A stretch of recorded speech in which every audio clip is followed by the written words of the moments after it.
He's been impacted. That's all that matters. Facebook dating got me waiting. Save me 10, save me $10. Facebook dating, save me $10. So news. You know, as it turns out, the ongoing disaster that's going on in Ukraine stands as a learning point for a bunch of things. One of which is that Donald Trump has yet to condemn anything. He's called Putin a genius.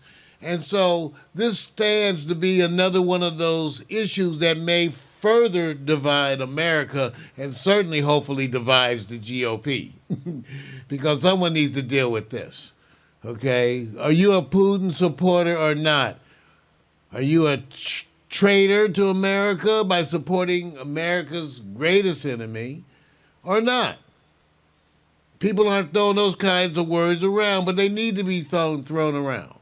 I, for one, am still waiting to hear from the silent, speechless Merrick Garland, our head of the Department of Justice, who has yet to do anything significantly meaningful, in my opinion. But they need to charge Trump. If he violated laws, he should be charged. They need to take action. It's this lack of action, which I say and have pointed out many times, contributes greatly to President Biden's low numbers. He is not working it when it comes to the people who are progressive or have any kind of left-leaning. That's the reason he's in office. We voted for him, and yet we are yet to see. So the Ukraine is a reminder on a bunch of levels. And then there's the levels that we hinted at earlier.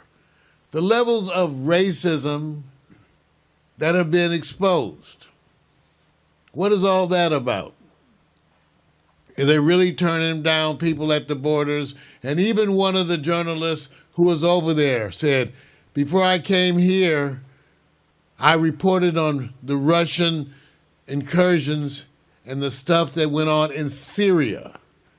He says, we didn't get any of this notice when it was Syrian. I think this is the time I would say to most Americans, if this is the very first refugee crisis for you, you've had your head in the sand. If this is the first time in the last 2, 3, 4 years that you've even thought or given any concern to any refugee, then you have been specifically ignoring refugees of color. Once again, I hate to make you uncomfortable, but I want you to get used to it. Okay? You should feel uncomfortable because what's being exposed to you is your own levels of bias. And we have those biases. We feel the most for people who look like us, or is it more than that? Right now in this world, how many refugee crises are going on? Was Puerto Rico a refugee crisis? And those are Americans. What about their grid? Now, I'm not to suggest we hold back on our humanitarian aid to Ukraine. I'm suggesting we quadruple our humanitarian aid to the world, to include other folks denied.